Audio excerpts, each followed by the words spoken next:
Я пишу это и стараюсь не плакать. Я на работе, вокруг меня люди. Я пытаюсь рассказать, кто я, кем была и кем являюсь, и слова рассыпаются на кривые символы у меня под пальцами. Я больше не знаю ответов на эти вопросы. Я не понимаю, каким должен быть текст, чтобы мне самой не казалось, что я кого-то обесцениваю, не казалось, что за мной придут, не казалось, что кто-то другой написал его, чужими словами, про чужую жизнь. 24 февраля. Первое, что я увидела утром, ослепительное солнце за окном, впервые за многие месяцы. Второе, новость о вторжении в Украину. Солнце в Питере следующие 22 дня подряд было таким же сюрреалистичным, как и все происходящее. Отчуждение, согласно словарю Ожегова, прекращение близких отношений между кем-либо, внутреннее отдаление. Дереализация, также аллопсихическая деперсонализация, нарушение восприятия, при котором окружающий мир воспринимается как нереальный или отдаленный, лишенный своих красок, и при котором могут происходить нарушения памяти. Времени нет. Пленку реальности заживала. Все скомкалось. Пустые слова для описания этой пустоты. У меня произошло отчуждение. Я себя не чувствую. Я всегда себя чувствовала, знала, могла объяснить, что и почему происходит, а сейчас не чувствую. Замолчи. Это мне бабушка ответила на мои речи, полные ужаса в первые дни войны. Без тебя разберутся. Все слушают, имеет в виду телефоны. Сиди ровно и не высовывайся, имеет в виду не ходи на митинги.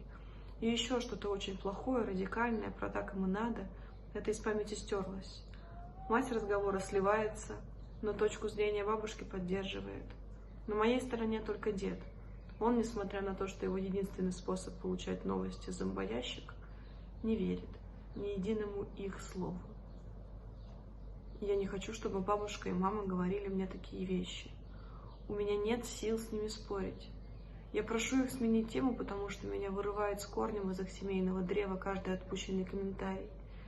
Меня уже вырвало из реальности, из будущего в этой стране, из понимания причинно-следственных, из самоощущения, из... Их слова выкорчевывают из меня последнее ощущение, что хоть что-то может остаться со мной сейчас. Я не чувствую себя частью этой семьи. Я открыла глаза в 7 утра. Комната была залита ярким желтым светом. Первая мысль, которая пришла мне в голову, взорвалась бомба. Я подскочила в ужасе. Рассвет. Конечно, это был всего лишь рассвет. Мои знакомые уезжают, их много. Я не еду, потому что некуда и не на что. Здесь у меня тоже нет ничего, и, кажется, уже не будет. Почти 1,5 месяца я живу без единой идеи о том, что теперь делать и что будет дальше. Возьми себя в руки, пустой звук. Руки безвольно повисли. Когда это все закончится, спрашиваю начальника. Вот пойдут ваши дети в школу, и даже к тому времени вряд ли. Все только начинается. Я не планирую заводить детей.